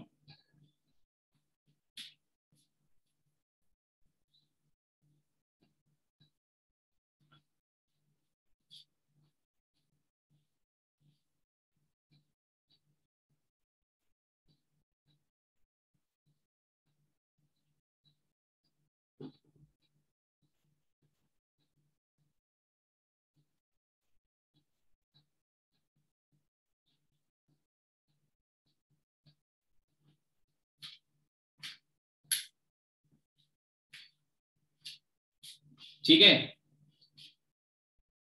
अब इसी में एक चीज और समझने की है कि जो हमने हीट दी थी, अब से पहले दो प्रोसेस, ये तीसरा चल रहा है, दो प्रोसेस डिस्कस किए। डेल्टा क्यू या तो वर्क में गया था आइसोथर्मल प्रोसेस में, या आइसोकोरिक प्रोसेस में डेल्टा क्यू 100% डेल्टा यू में गया था। यानी ये हीट 100% डेल्टा यू में गई आइसोकोरिक प्रोसेस में, और ये डेल्टा क्यू यानी हीट वर्क में गई आइसोथर्मल प्रोसेस में 100%। लेकिन यहाँ हम देखें तो जो हीट हमने दी है वो दो जगह शेयर हुई, डेल्टा यू और डब्ल्यू में डिवाइड हो गई। तो इसका परसेंटेज भी फिक्स रहता है, इसका परसेंटेज भी फिक्स रहता है। अगर गैस मोनो एटॉमिक है तो कितना परसेंटेज डेल्टा यू में जाएगा और कितना डब्ल्यू में जाएगा। अगर डाई एटॉमिक है तो कितना परसेंटेज डेल्टा यू में और कितना डब्ल्यू में जाएगा, और पॉली एटॉमिक है तो कितना जाएगा, ये फिक्स रहता है। ठीक है, परसेंटेज। जैसे आप इसको याद कर सकते हो कुछ इस तरह से, अगर याद आए तो आपको याद होगा रोलिंग वगैरह जब मैंने पढ़ाई थी, तो जब रोलिंग कोई बॉडी करती है तो डिस्क है, सॉलिड स्फीयर है, हॉलो स्फीयर है, रिंग है, इसका कितना परसेंटेज रोलिंग में जो एनर्जी होती है काइनेटिक वाली, ट्रांसलेशन और रोटेशन में कितना कितना परसेंटेज डिवाइड होता है। ऐसा ही कुछ यहाँ पे भी होगा, एक फिक्स परसेंट आएगा। जैसे कोई भी रिंग हो, जो टोटल एनर्जी है काइनेटिक एनर्जी, उसका 50% रोटेशन में और 50% ट्रांसलेशन में जाता है। ठीक है, ऐसे ही आपको याद होगा डिस्क के और हॉलो स्फीयर के केस में भी हमने वैल्यू लिखी थी। ठीक है, तो ऐसे ही यहाँ पे ये फिक्स्ड वैल्यू आती है, वो कितनी होगी ये मैं आपको बताता हूँ। अगर आपने ऊपर ये नोट कर लिया है तो मैं यहाँ पे इसे इरेज कर देता हूँ, क्योंकि उधर वाली चीजें अभी आएंगे उस पर। ये मत लिख लेना, अभी मैंने कुछ चेंज नहीं किया, ये बाद में करूंगा मैं। ठीक है, तो अब इसमें परसेंटेज की बात करें तो डेल्टा क्यू ये आ गया आपका डेल्टा यू प्लस डब्ल्यू, है ना। तो डेल्टा यू अपॉन डब्ल्यू, कितना फ्रैक्शन इस हीट में से कितना फ्रैक्शन डेल्टा यू में गया, तो आप जानते हैं ये होता है N R delta T upon gamma minus 1। Delta U की value N C V delta T, और डेल्टा क्यू की वैल्यू एन, या ऐसे कर लो ये ज्यादा आसान रहेगा, N C V delta T और ये N C P delta T. तो ये कट जाएगा, तो ये C V upon C P आ गया, यानी 1 अपॉन गामा के बराबर आ गया। यानी कि delta you upon delta Q 1 upon gamma के बराबर आ गया। 1 अपॉन गामा, अब जैसे मोनो एटॉमिक गैस के लिए है, ठीक है, तो मोनो एटॉमिक गैस के लिए, डाई एटॉमिक और पॉली एटॉमिक गैस के लिए अलग अलग वैल्यू आती है। तो ये 3/5 और 60% किसके लिए, 3/5 या 60% किसके लिए, मोनो एटॉमिक गैस के लिए। यानी मोनो एटॉमिक गैस अगर है तो हम कह सकते हैं कि जो भी हीट दोगे, ध्यान से सुनो, रटना नहीं है, चीजों को सीखना है।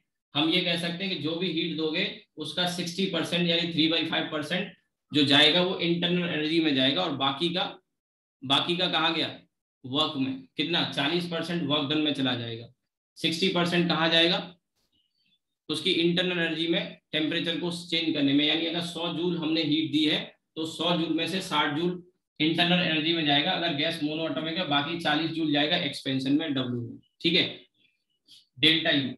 इसी तरह से अगर डाई एटॉमिक गैस है तो डाई एटॉमिक गैस के लिए गामा की वैल्यू आप जानते हैं 7/5 है, तो ये 5/7 हो जाएगा, 5/7। और 5/7 को परसेंटेज में कन्वर्ट करोगे तो 100 का मल्टीप्लाई कर लो, तो 500/7, तो ये आ जाएगा आपका 71 पॉइंट, कितना आएगा, 7 49 1 और 3, 71.4। अच्छा, ऐसा ही कुछ आपको याद होगा सॉलिड स्फीयर की रोलिंग के केस में भी आया था। ये आ गया आपका डाई एटॉमिक गैस या फिर लीनियर ट्राई एटॉमिक गैस जैसे CO2। ठीक है, और इसमें फिर 71.4 किस में गया, इंटरनल एनर्जी में। तो वर्क में कितना गया, 100 में से माइनस कर लो, 28.6। अच्छा, वर्क का परसेंटेज भी निकालना हो हमको, W अपॉन डेल्टा क्यू, तो वो यहीं से निकल आएगा, ये है, इसको 1 में से माइनस कर दो, यानी 1 - 1 अपॉन गामा, इतना वर्क बचा। तो ये आप ऐसे लिखो, या गामा -1 अपॉन गामा लिख लो, एक ही बात है, W upon delta Q 1 minus, ये फ्रैक्शन है तो जैसे मैंने कहा 3/5 है तो वर्क में कितना गया 2/5, कैसे है 1 माइनस 3/5 यानी 2/5, ये आ जाएगा। तो वर्क का परसेंटेज भी निकालना हो तो यहाँ से निकाल सकते हैं, एक केस में डेल्टा यू का बता रहा हूँ तो W वहां से निकाला जा सकता है। अब आ जाते हैं यहाँ पे try atomic, non linear try atomic, non linear try atomic या फिर पॉली एटॉमिक गैस के लिए, ये सब क्वेश्चन है, इसको समझ लोगे तो आसान रहेगा। नॉन लीनियर ट्राई एटॉमिक या पॉली एटॉमिक गैस के लिए गामा की वैल्यू क्या होती है 4/3, तो यहाँ 4/3 रखेंगे तो 3/4, तो 3/4 सीधे सीधे 75% हो गया। यानी कि जो भी हीट दोगे उसका 75% कहाँ जाएगा, इंटरनल एनर्जी में जाएगा, इंटरनल एनर्जी को चेंज करने में जाएगा। यानी आप ये कह सकते हैं कि सबसे ज्यादा इंटरनल एनर्जी में यहाँ गया और 25% ही वर्क में गया। यानी कि किस गैस के लिए मिनिमम जो हीट हम दे रहे हैं उसका मिनिमम परसेंटेज जाएगा किस गैस के लिए, तो आप कह सकते हैं पॉली एटॉमिक गैस के लिए या नॉन लीनियर ट्राई एटॉमिक के लिए सबसे कम जाएगा। एक और बात समझो, ज्यादा अच्छा रहेगा इस तरह से समझोगे, जैसे अगर मैं आपसे पूछूं कि अमोनिया NH3 और मीथेन इसमें से किस में ज्यादा जाएगा, किस में ज्यादा जाएगा, तो अभी पॉली एटॉमिक के लिए फिक्स्ड है और ये दोनों ही पॉली एटॉमिक है और हम इसमें वाइब्रेशन डिग्री ऑफ फ्रीडम अभी नहीं ले रहे, वाइब्रेशन डिग्री ऑफ फ्रीडम नहीं ले रहे हम, ठीक है, तब तक ये बात सही है। अदरवाइज अगर वाइब्रेशन डिग्री ऑफ फ्रीडम लेंगे तो जितने मॉलिक्यूल बढ़ते एटम बढ़ते जाते हैं, एटॉमिसिटी बढ़ती जाती है, उतना ही फिर डिग्री ऑफ फ्रीडम बढ़ता जाएगा। अब आपको एक चीज समझनी होगी, यहाँ पे नोटिस करना होगा 60%, 71.4 और 75, पता है ये क्यों बढ़ रहा है, ये इसलिए बढ़ रहा है क्योंकि इधर से इधर आने पर एटॉमिसिटी बढ़ रही है, डिग्री ऑफ फ्रीडम बढ़ रही है, और जितनी ज्यादा डिग्री ऑफ फ्रीडम होगी उतना ही ज्यादा इंटरनल एनर्जी होगी, उतनी ही ज्यादा काइनेटिक एनर्जी होगी, उसको अपनी एनर्जी का ज्यादा पार्ट क्या होगा, ज्यादा पार्ट देना पड़ेगा किसके लिए, काइनेटिक एनर्जी में। देखो यार काइनेटिक एनर्जी का फॉर्मूला आपको याद होगा, मैंने बताया था F/2 nRT, याद हो तो F/2 nRT, तो kinetic energy directly proportional to degree of freedom है, more is the degree of freedom more will be the kinetic energy. और आपको ये बताया था मैंने पीछे के काइनेटिक एनर्जी और डेल्टा यू, ये जो इंटरनल एनर्जी है और काइनेटिक एनर्जी सेम ही है आइडियल गैस के केस में। मैंने बताया था आइडियल गैस में जो एनर्जी होती है, कोई भी गैस की एनर्जी दो तरह की होगी, एक पोटेंशियल एनर्जी और एक काइनेटिक एनर्जी। तो पोटेंशियल एनर्जी आइडियल गैस में क्या होती है, जीरो, आइडियल गैस में पोटेंशियल एनर्जी क्या होती है, जीरो। तो काइनेटिक एनर्जी जो गैस की होगी वही उसकी इंटरनल एनर्जी होगी। तो जो इंटरनल एनर्जी है यहाँ ज्यादा क्यों आ रही है, क्योंकि काइनेटिक एनर्जी ज्यादा है। काइनेटिक एनर्जी क्यों ज्यादा है, क्योंकि डिग्री ऑफ फ्रीडम ज्यादा है। तो जितनी डिग्री ऑफ फ्रीडम बढ़ती जाएंगी ये काइनेटिक एनर्जी का परसेंटेज यानी इंटरनल एनर्जी का परसेंटेज बढ़ता जाएगा और वर्क कम होता जाएगा। तो सबसे कम वर्क में अगर शेयर कर जाता है तो वो यहाँ जाता है।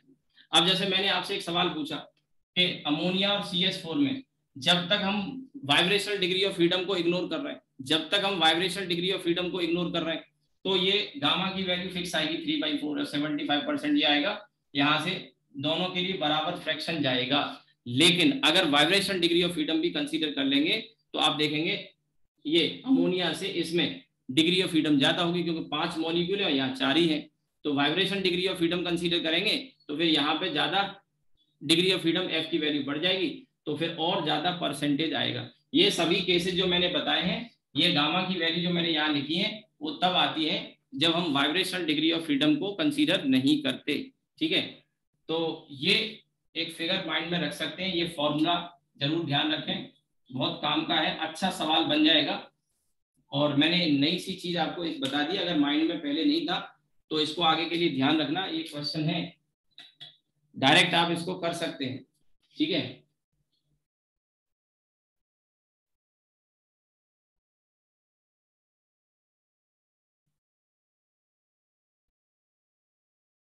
ये नोट कर लो।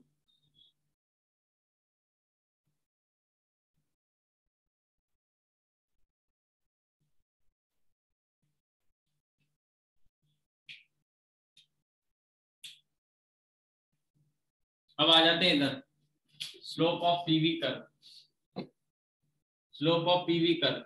तो अभी हमने स्लोप ऑफ पीवी कर्व में बनाया था इसको आइसोबारिक प्रोसेस में। देखो आप डायरेक्ट लिख सकते हो, वैसे तो जरूरत नहीं है। तो स्लोप होगा तो dp अपॉन dv, और आइसोबारिक प्रोसेस में प्रेशर क्या होता है, कांस्टेंट, तो dp क्या हो जाएगा, 0 हो जाएगा। तो ये आ गया।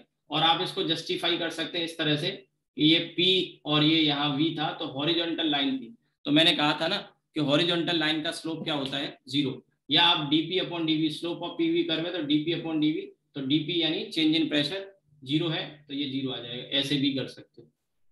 अब आ जाते हैं bulk modulus of gas for isothermal, नहीं, ये आ जाएगा आपका आइसोबारिक प्रोसेस। आइसोबारिक प्रोसेस, तो हम इसको भी क्या बोलेंगे, आइसोबारिक एलास्टिसिटी। आइसोबारिक एलास्टिसिटी आप समझ गए होंगे क्या आने वाली है, यहां से डेल्टा पी को 0 रखेंगे तो आइसोबारिक एलास्टिसिटी बीपी कह देता हूं मैं इसको, ये 0 आ जाएगी। ठीक है। आइसोथर्मल आपने खूब पढ़ा है, केमिस्ट्री में भी फिजिक्स में भी, एडियाबेटिक खूब पढ़ा है, लेकिन दो चीजें और यहाँ पे जो नई आ गई वो है आइसोबारिक इलास्टिसिटी, और एक हमने पीछे देखा आइसोकोरिक इलास्टिसिटी, वो इनफाइनाइट आया था, ये 0 आया। अब आ जाते हैं last, molar heat capacity at constant pressure. तो ये तो पता लगी कि आपको, ये सीपी होती है। ठीक है, C equals to CP constant pressure, C equals to CP, और सीपी की वैल्यू लिखना चाहें तो गामा टाइम्स सीवी या गामा आर अपॉन गामा -1। क्या लिखा है, अगर विजिबल ना हो रहा हो तो मैं बता दूं, मैंने लिखा C equals to CP, C equals to CP gamma CV equals to gamma R upon gamma -1।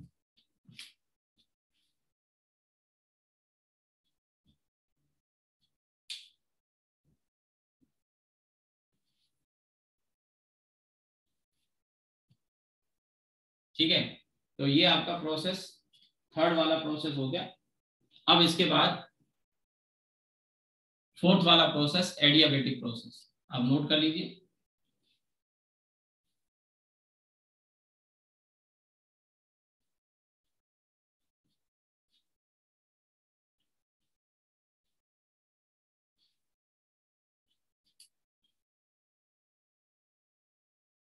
Note कर लो या स्क्रीनशॉट ले लो, मैं इसको रब करूंगा अभी। कहीं कोई चीज समझ में ना आया करे तो पूछ भी सकते हो आप।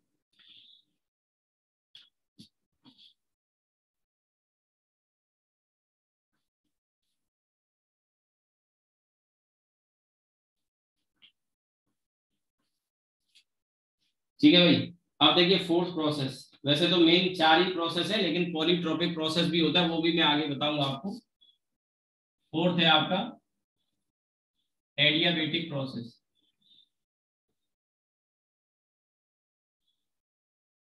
अब एडियाबेटिक प्रोसेस क्या होता है, तो एडियाबेटिक प्रोसेस में हीट कांस्टेंट रहती है, सिस्टम को ना कोई हीट दी जाती है ना उससे ली जाती है, हीट का एक्सचेंज नहीं होता।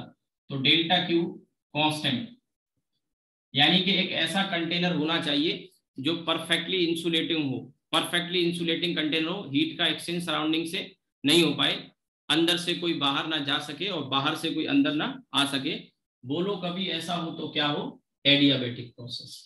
ठीक है, तो क्यू कांस्टेंट है, डेल्टा क्यू 0 एडियाबेटिक प्रोसेस के लिए। ठीक है, डेल्टा क्यू 0। तो इसके लिए कंटेनर परफेक्टली इंसुलेटिंग होना चाहिए, और आइसोथर्मल प्रोसेस के लिए टेम्परेचर कांस्टेंट रखने के लिए हीट का एक्सचेंज बहुत तेजी से होना चाहिए, अंदर हीट रहेगी तो टेम्परेचर बदल जाएगा, तो वहां परफेक्टली कंडक्टिंग कंटेनर होना चाहिए, परफेक्टली कंडक्टिंग कंटेनर होना चाहिए। तो क्यू कांस्टेंट और डेल्टा क्यू 0। अब इसमें पहला लॉ ओवे, लॉ ओवे, कौन सा लॉ ओवे होगा, तो इस लॉ का नाम है पॉइजन्स लॉ, लॉ ओवे पॉइजन्स लॉ।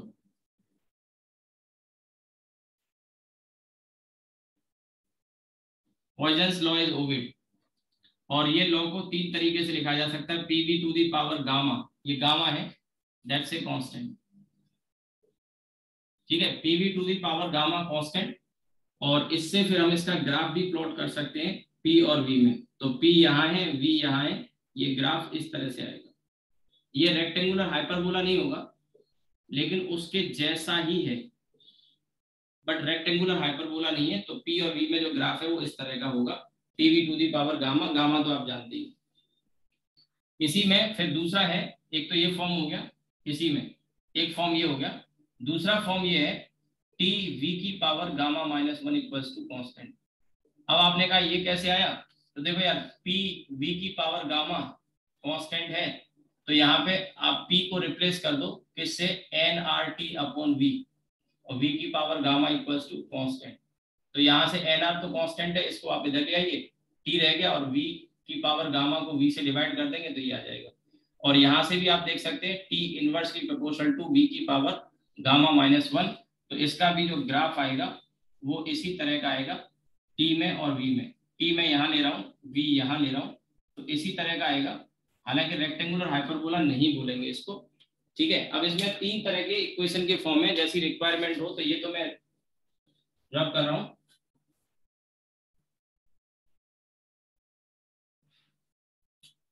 ठीक है, ये तो मैं रब कर रहा हूं, टी और वी में ये ऐसा ग्राफ आएगा।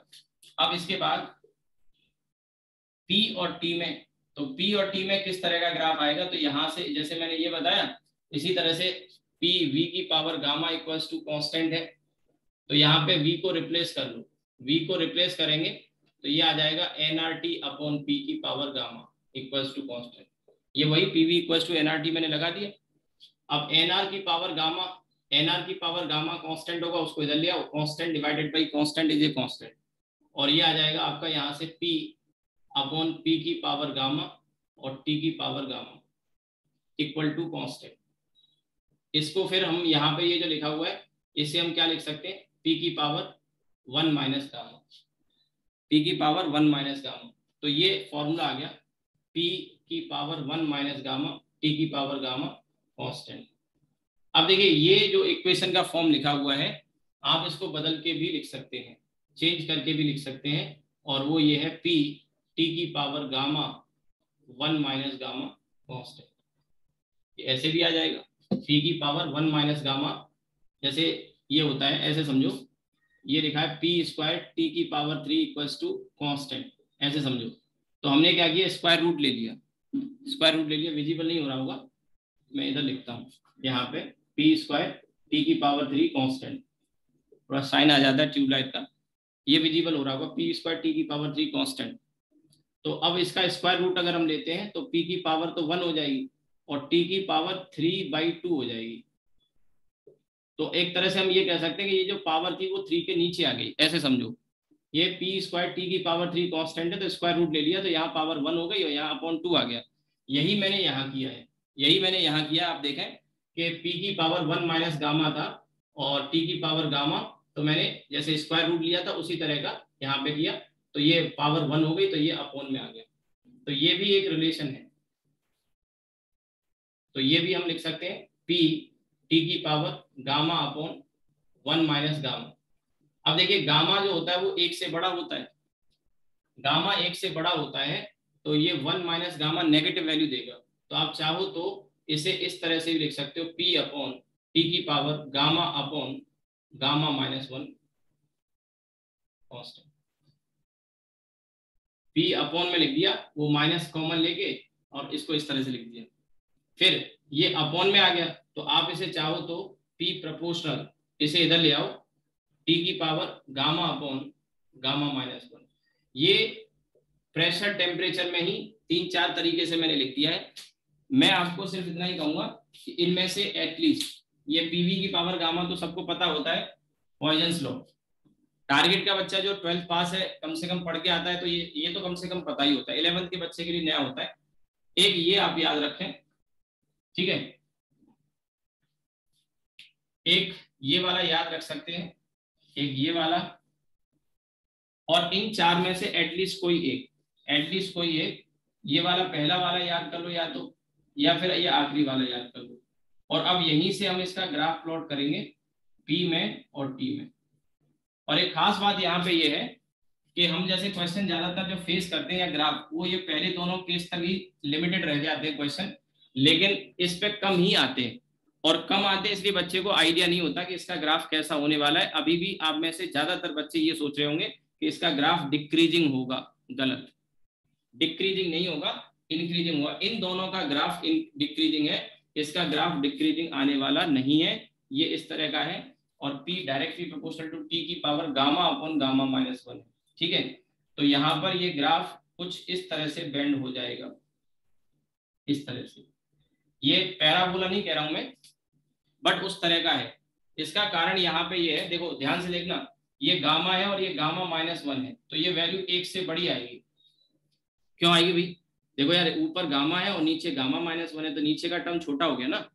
तो आप इसको जब डिवाइड करोगे तो ये वाली जो वैल्यू है ये 1 से बड़ी आएगी, और P की पावर 1 है, P की पावर 1 है और यहाँ पावर 1 से बड़ी आएगी। तो जिसकी पावर कम होती है, मैंने बताया था ना जब ग्राफ पढ़ाए थे, जिसकी पावर कम होती है ग्राफ उसी की तरफ बेंड कर जाता है। तो ये इस तरफ बेंड कर जाएगा, इस तरफ बेंड कर जाएगा, ठीक है। और अगर नहीं समझ में आया कोई बात नहीं, मैं एक दूसरे तरीके से समझाता हूँ। यहाँ देखो, मान लो गामा की वैल्यू 3/2 है। आपने कहा सर 3/2 तो हमने पढ़ी नहीं है।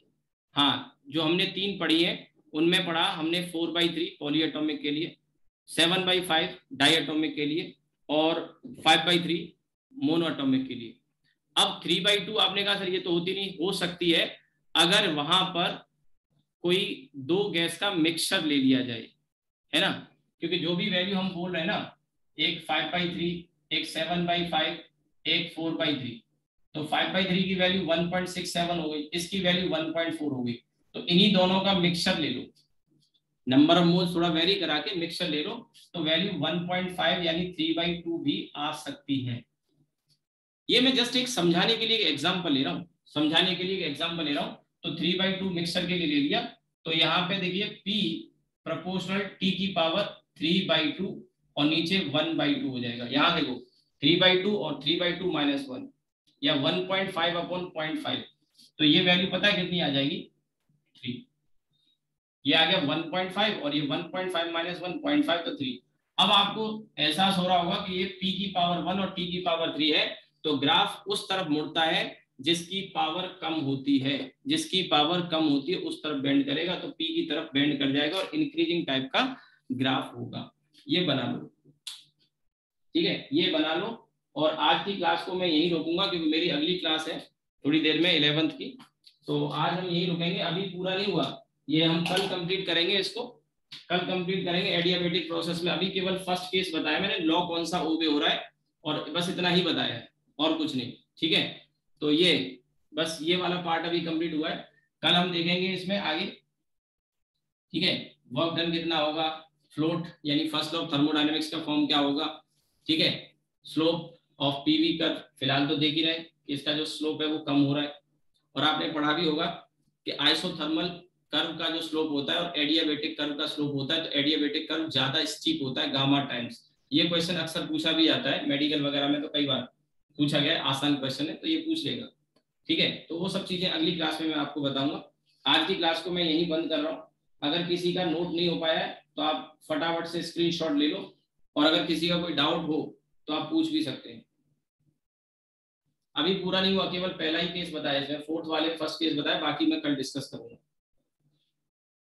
ठीक है। और कल ये सब डिस्कस करने के बाद कुछ क्वेश्चंस भी बीच में देखेंगे, और फिर हम आएंगे second of thermodynamics, heat engine और हीट पंप। तो देखते हैं, कल हो सकता है कंप्लीट भी हो जाए, और हो सकता है कल ना हो पाए तो परसों की क्लास के में ये कंप्लीट हो जाएगा, और देन हम हीट ट्रांसफर पर आएंगे, ठीक है। कल होपफुली कंप्लीट हो जाएगा, और कल अगर थोड़ा बचेगा तो नेक्स्ट क्लास में। चलिए रुकते हैं फिर।